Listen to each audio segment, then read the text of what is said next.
Life happens, and not always the way we expect it to. Every single day we face change, stress, and uncertainty.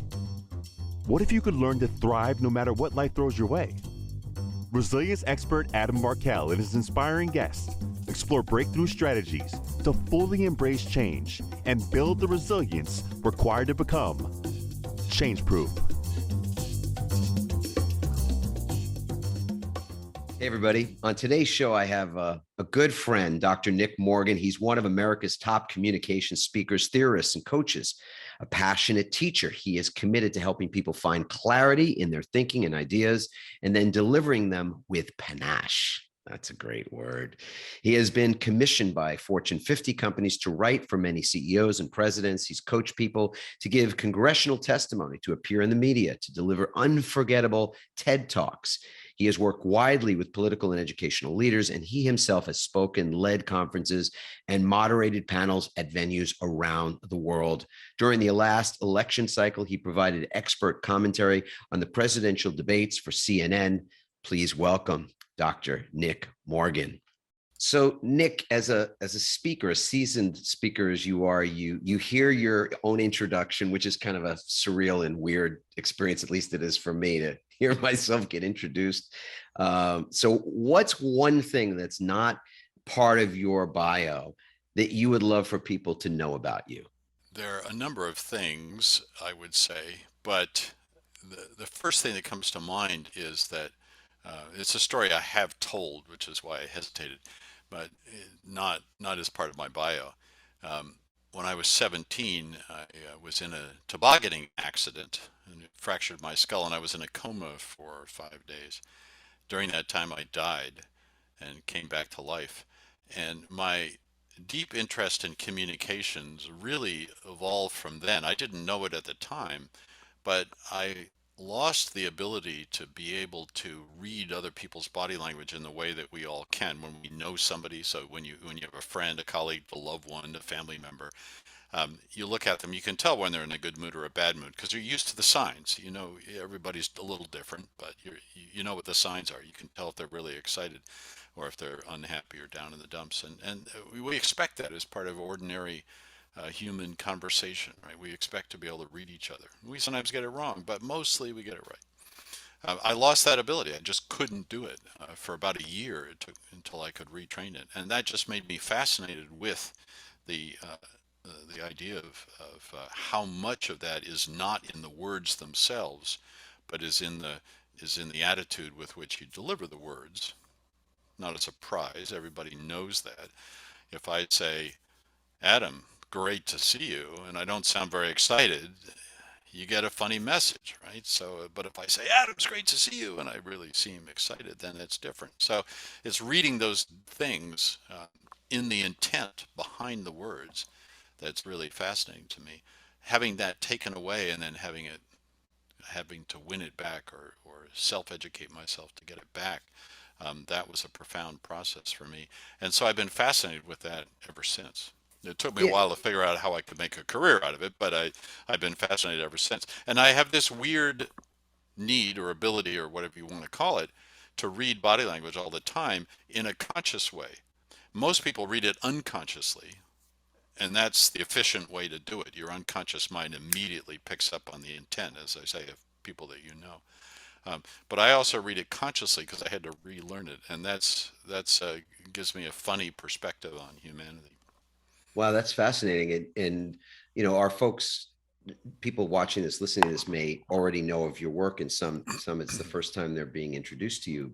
So maybe let's assume that folks don't know about Public Words, which is your very I think famous blog, really, and Just One Question, which is some kind of a version of that, which today I'm going to flip the script on you because it's going to be just a few more than one question.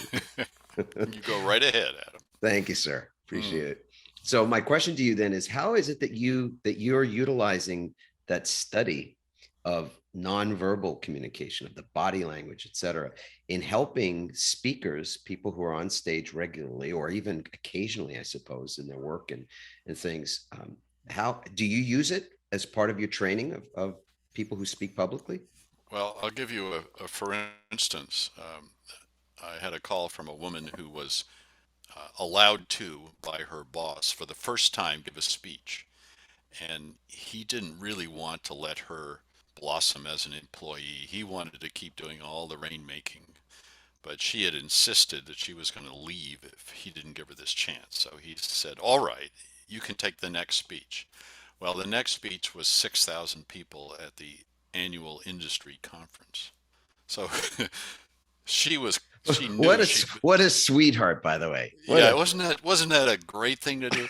And she knew she'd been set up. He was hoping clearly that she would fail and never ask again, right? So there was a lot going on in this consulting company, but she was determined to nail it.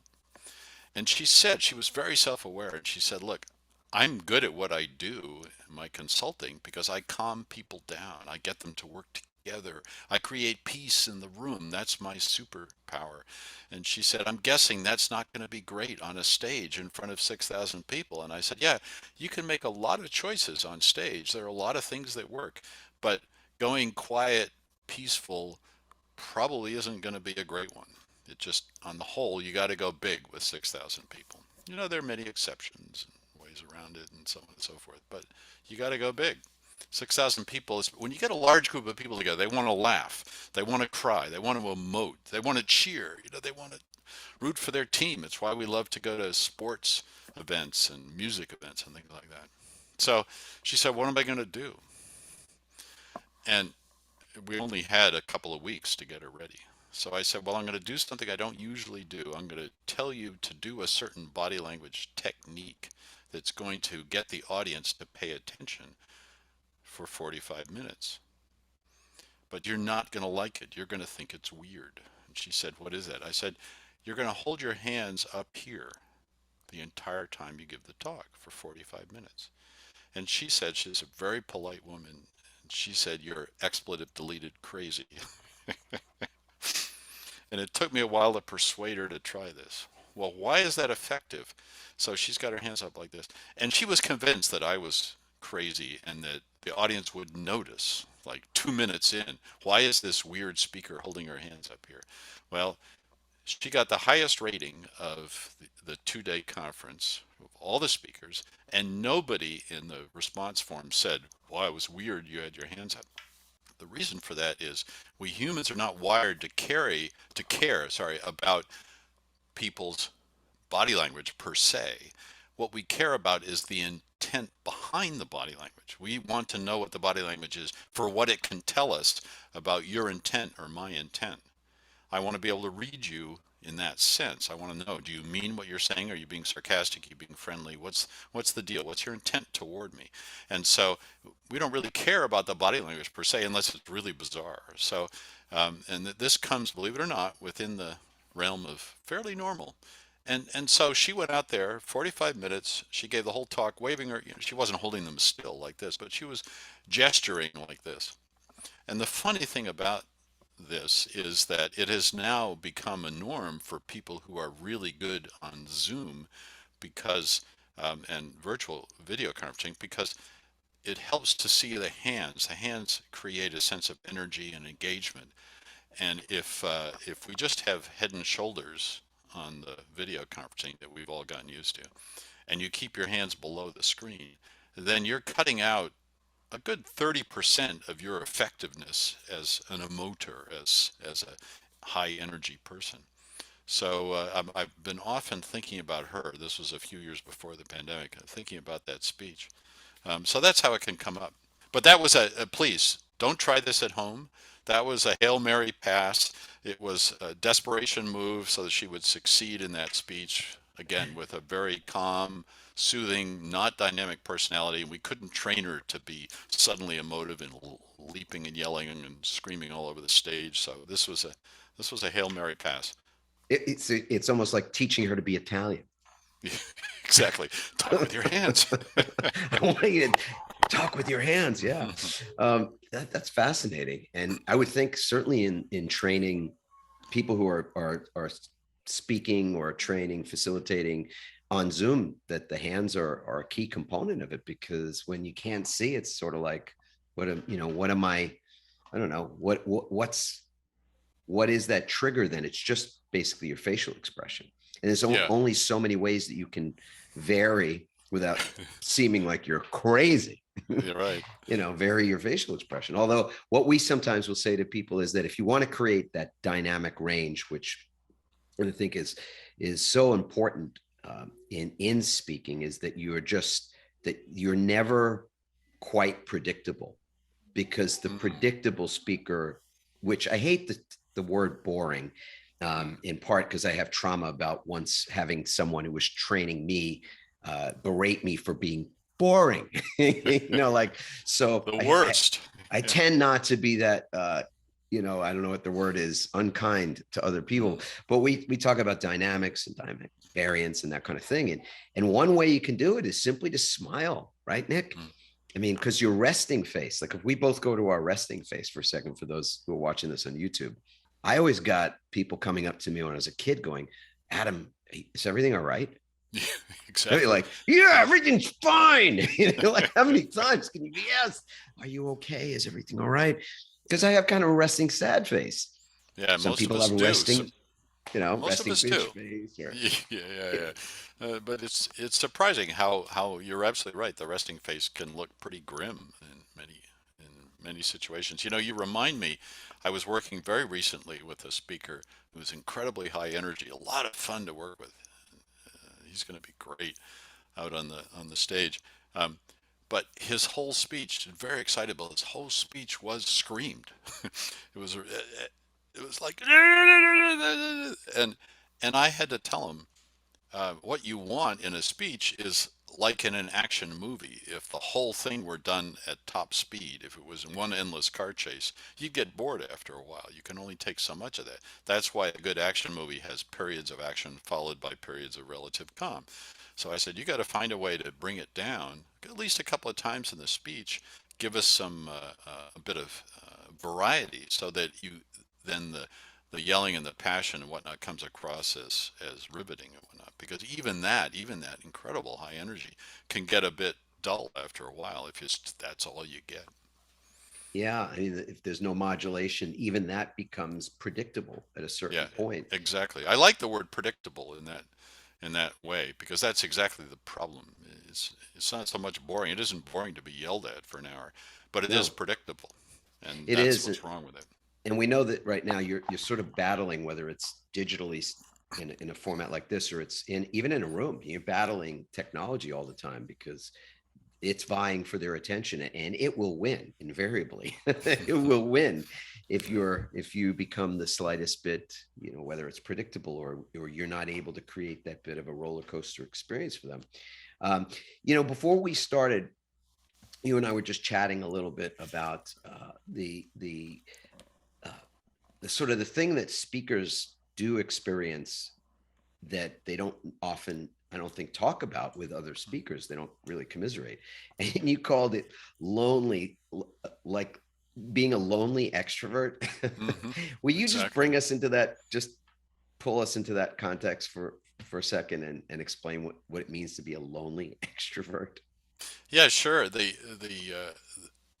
up and down nature of a speaker's life, of any kind of performer, really, unless you're like a member of a group of performers, then you have that community that goes with you. But speakers we're very extroverted. We love to get out there on stage, especially now that it's coming back, and we love to perform for people. And then once it's done, then it's back to the hotel room, and you're sitting there recovering, having dinner. Often as not, you're on your own, and it's you're suddenly gone from having been the center of attention and the entertaining 500 people or 1,000 people to a room full of one, and that extreme really does have an effect on people, and it takes a very balanced and stable personality to be able to handle that over the long term. It is hard on people. So yeah, that's the loneliest. We are the most extroverted and most loneliest group in the world. It really is and it's not, again, I don't think I've ever heard anybody kind of talk about it until you mentioned it to me. And I thought, oh, I guess it's, again, we're not alone. We always think we're sort of separate It's one of the great original issues we have in our lives, thinking somehow that we're separate, only to find out, ironically, how similar and even alike, as one we really are in so many ways. That's true. Um, so with speakers, they're seemingly on this bit of an island.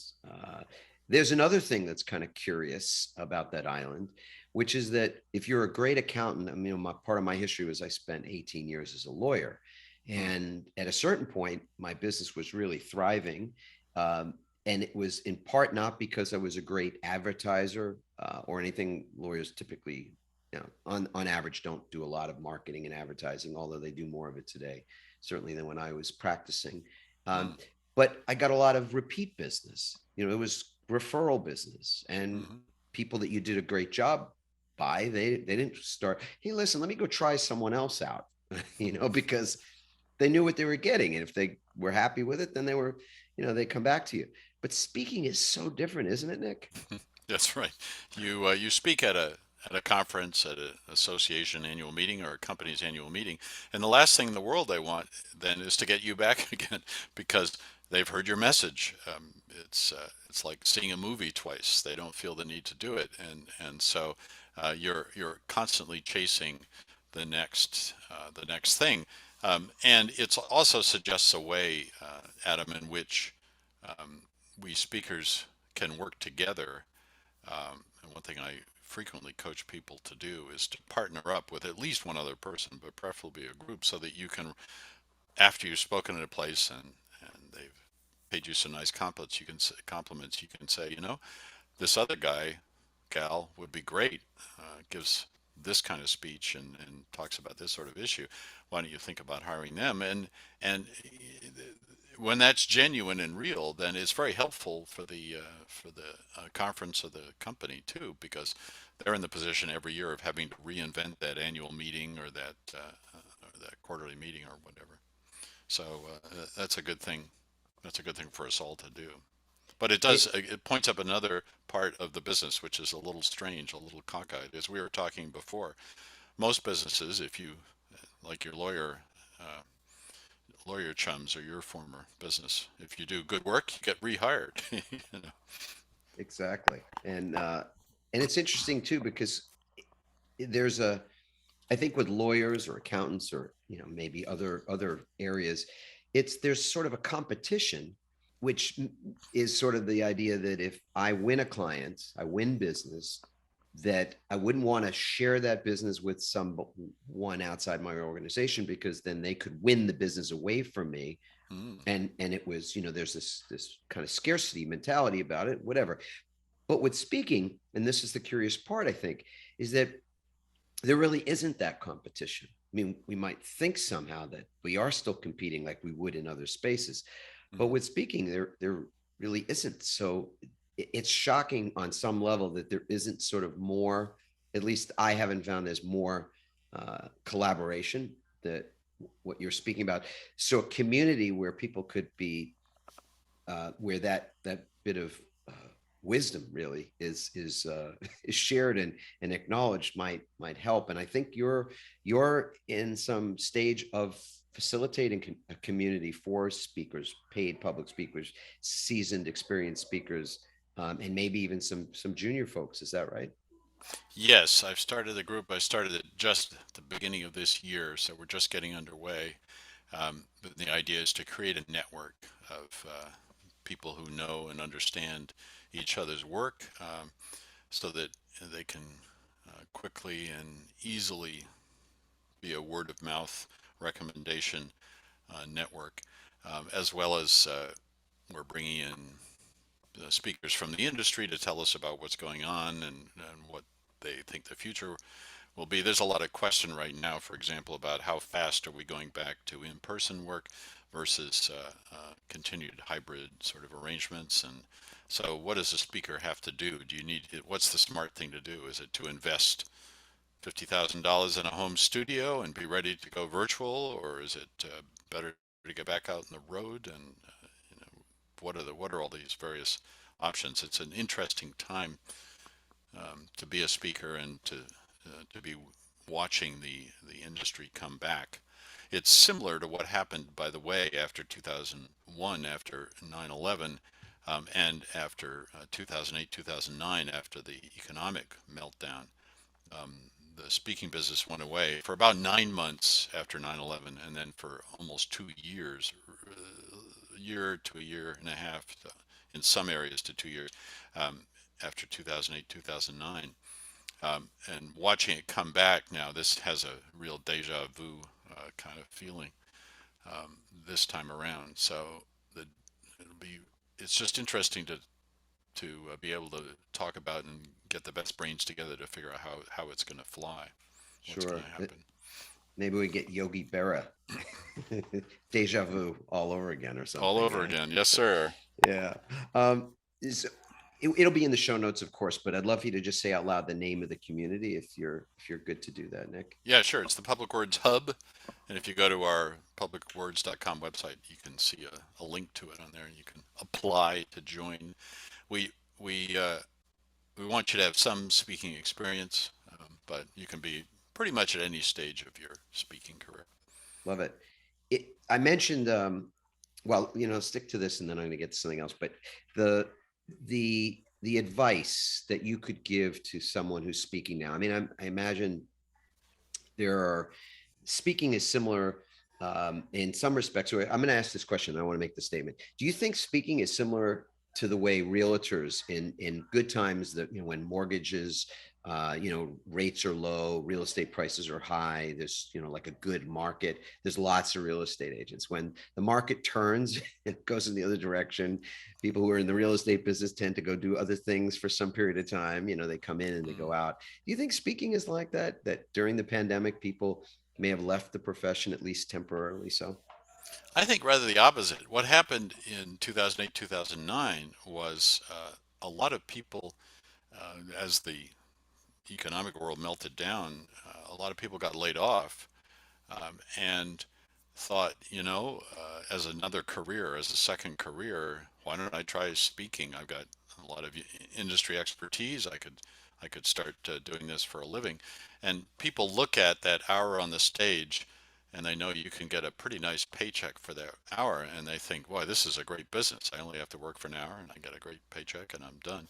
What they don't see is all the prep work and the other hours is leading up to that. So by the time you get that hour's paycheck, you've earned it from all the other hours you've had to put in getting ready. But the speaking business after 2008, 2009 both boomed itself. There were many more opportunities, and there was also a lot more competition. And I think the same thing is going to happen again. Interesting. So maybe then this is the perfect thing to ask you in terms of just not only the people that have been in the industry for some time and are now just experiencing yet another cycle change, Hmm. and some things maybe could have been expected, some things about the future of work maybe that weren't expected, and the like. But what's the best advice? And it's not necessarily one single thing. I don't want to imply that somehow there's one piece of advice. But if you're giving advice, and I know you do, and you invite people to come on your show to speak about the business itself, the industry, what's one or more pieces of advice that you think are really sage for speakers of any level of experience at this point, given where we are? You mean to capitalize on the business and get yourself launched for the future? Um, Yeah, or even, and maybe it's a separate answer. The the idea that somebody's been a seasoned speaker, but right now, let's say the deal flow, the mm, leads that they've got are just not what they were before the pandemic, as an mhm, example. mhm. Yeah, I think that the business is going to boom, but I think it's going to be a slow ramp up. I mean, take one of the simple phenomena that's affecting this here is a lot of travel budgets got cut back during pandemic. Once you cut back a travel budget, then it takes an act of will on the part of the executive team to say, yeah, let's put that money back in there.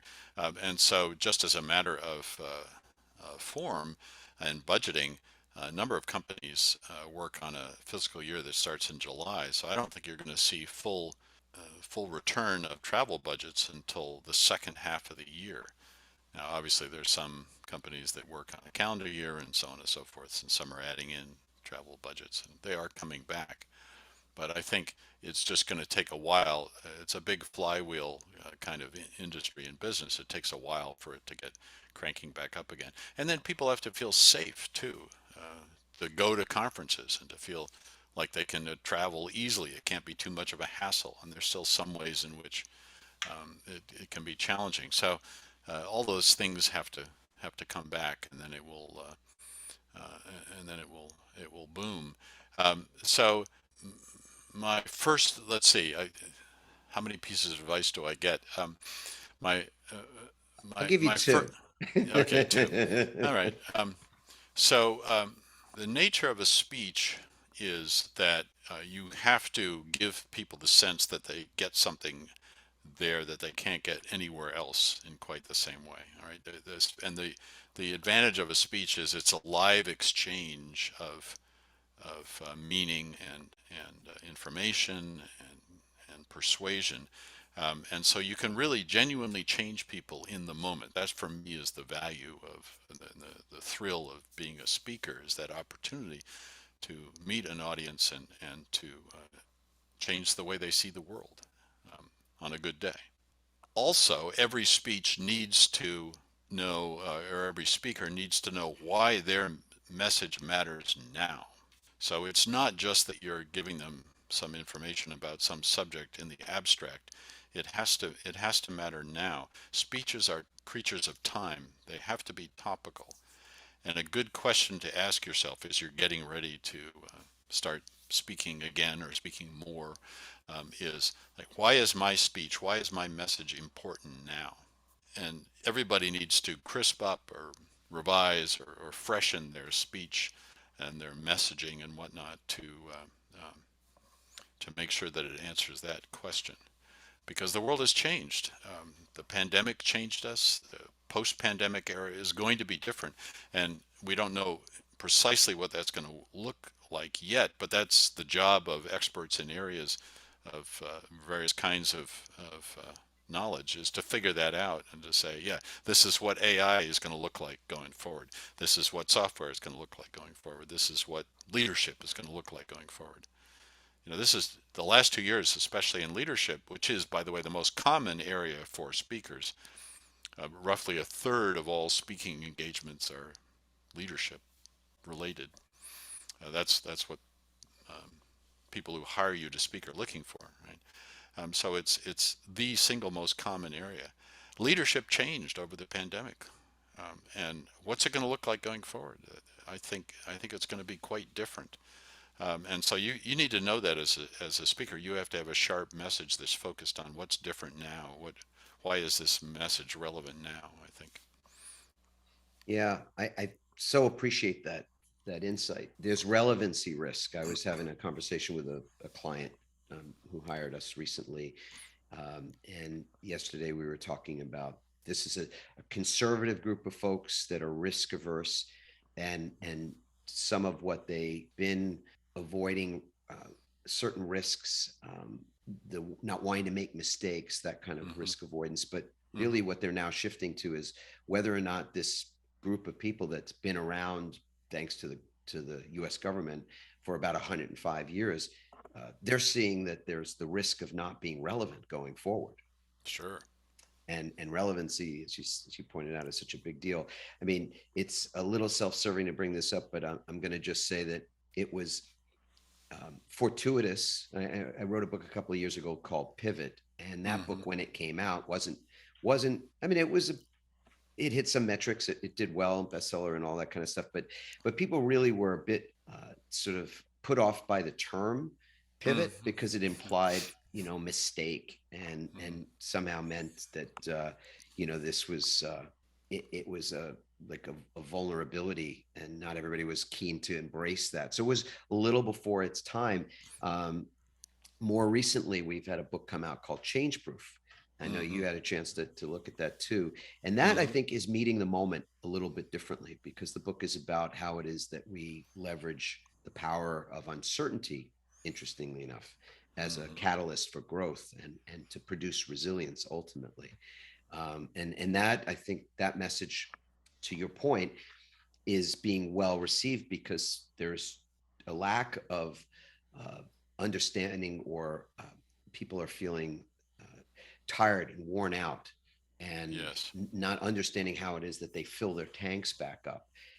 So resilience in that concept is really, really meeting the moment now pretty well. I think going forward, there's some risk that companies go back, organizations think that resilience is a thing that you get a lot of people, thinking about it, talking about it, working on it, get a speaker in when there's chaos.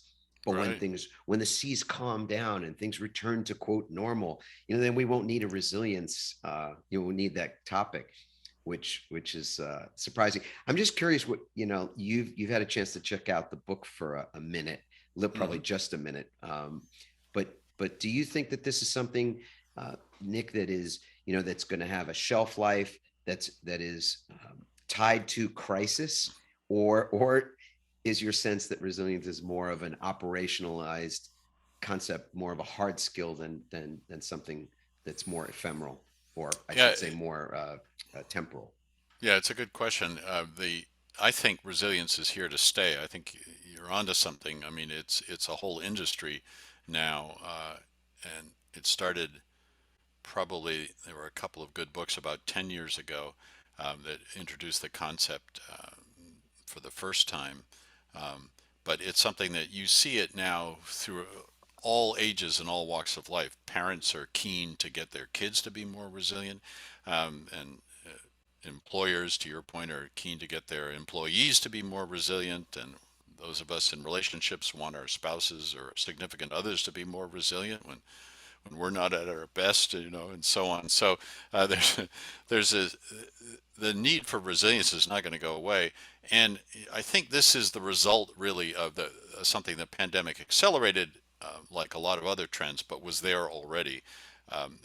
It's hard to remember now, but the discussion in the business world in 2018, let's say in 2019, was all about change and innovation, and how can I get my employees to embrace change and to embrace constant change and to embrace continual change, and the and for that you need resilience.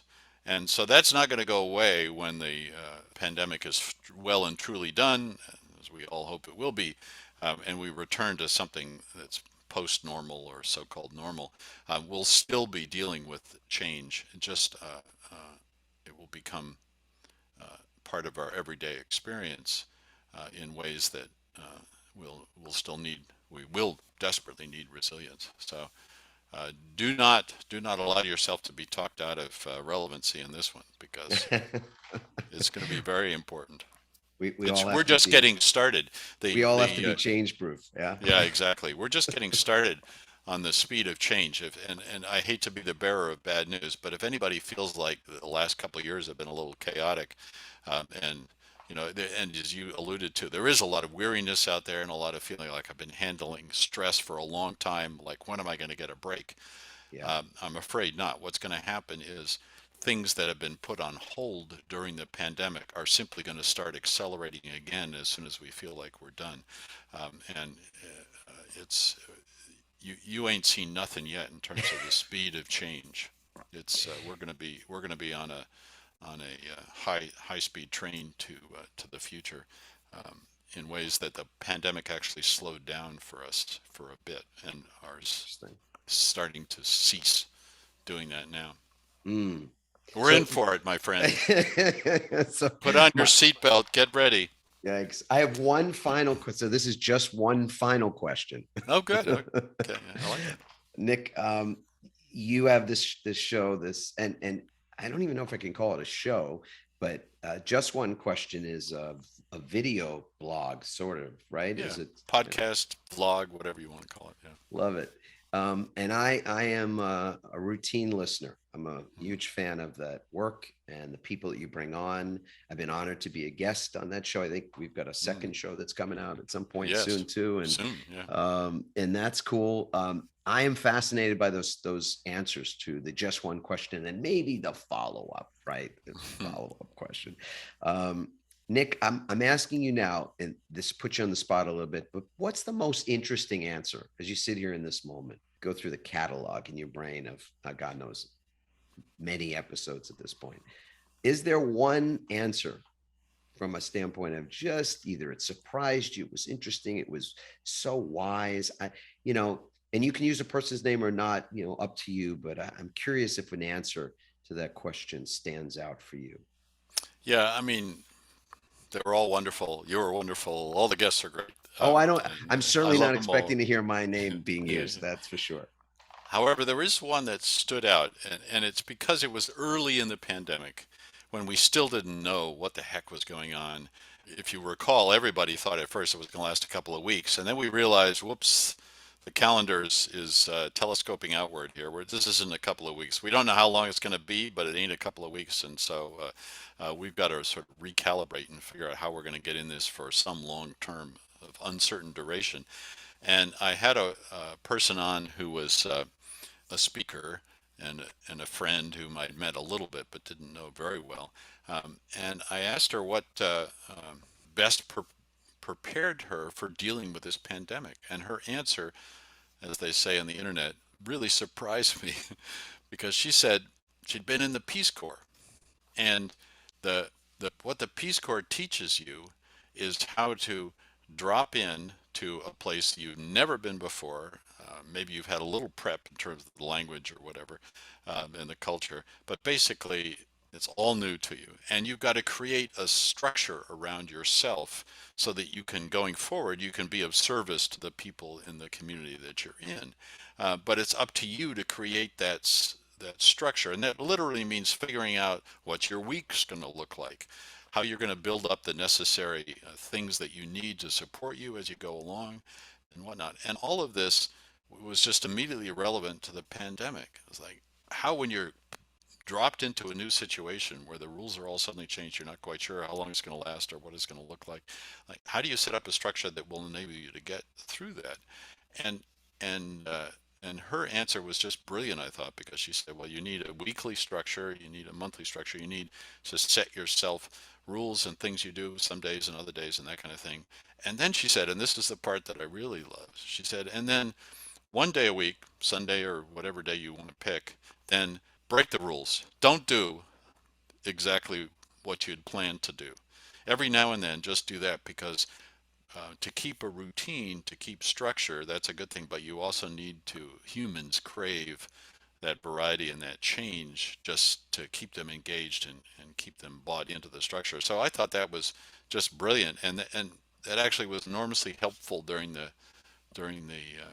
pandemic, especially those early days. So that's my favorite answer, I have to say. Love that. Oh my gosh. It almost was like we planned that. You had a good one, really. right, right there. You think about how it is that you handle any situation that is the unknown, right? How do you handle the unknown? What is it that serves us? Well, structure for one thing does. When there's no structure, to assume that becomes the status quo. Oh, there's no structure here, so therefore I'm in chaos. I'm producing cortisol and fear Hmm. of this Hmm. this uncertainty. And yet here's somebody that says, no, we got dropped in here and there, and we create our own structure out of no Yes. structure. Yeah. What a I just thought that was phenomenal brilliant. lesson in business and Yeah. life and Yeah. all of it. Yeah. Yeah. Well, I'll break a rule now. So I said this was the last question, but I'm gonna break the rule. Hmm. To Good say, for you. right? Oh, you Yeah. inspired this, Nick. I want to know what you're enthusiastic about as we're going to finish up our conversation here. I see you as like we've known each other a little while now, not Hmm. terribly long, but a little while. I'll make this assessment. I think you're pragmatic. That's how I would Mm. describe you. Not optimistic, certainly not pessimistic, just, nice down the middle, like, they hit the head pin, strike, knock them all down. I think pragmatism is a good harmony of the extremes. I don't know if I Hmm. got that right or wrong, but I'd like to know what it is that you're pragmatically enthusiastic about in your life Mm. or in your business this moment. I like that. I'm going to accept that analysis. I like it. I do think of myself as an idealistic realist, a pragmatist, and do what's got to be done. Um, I'm I'm very excited to be starting work on a new book, which is it's some years off. This is a big project, but I've been working on and working with some people on on the voice, and all of that means both technically what speakers do with their voices, as well as that kind of more cosmic sense of when somebody speaks with a full voice and everybody stops and listens, like an Oprah or a singer who sings with full voice, like Adele or somebody like that. Uh, they're the people who, when they open their mouths, 150% of their power comes out.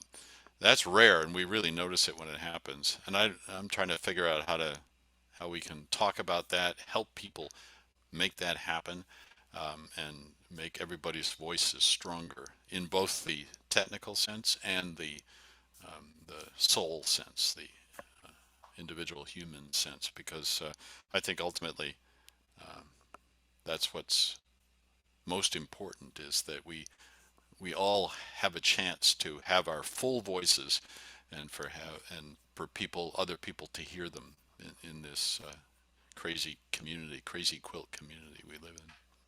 Indeed, indeed. Well, Nick, I so appreciate you and your time and the wisdom you shared with our folks, and our friendship, which is still budding, and I so appreciate that as well. Thanks for propping up the book and giving it a read, and just for the person that you are in the world. I look forward to where our paths continue to cross in the future. Excellent. Thank you, Adam. Great pleasure today and every day. Thank you. Well, we'd love to hear from all of you as well. So your comments are so welcome. You can go obviously to adammarkel.com/podcast to leave a comment there. We'd love it if you think somebody who's out there would really enjoy hearing this conversation. Please share it.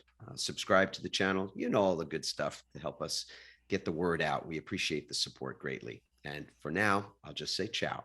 Wow, I have just absolutely loved the conversation with Dr. Nick Morgan. Nick is he's just a wise man, and I feel very fortunate to actually call him a friend. We today talked about lonely extroverts. If you're curious, wow, man, lonely extroverts. What a concept. I've never heard that before, and it just so struck me as in many ways.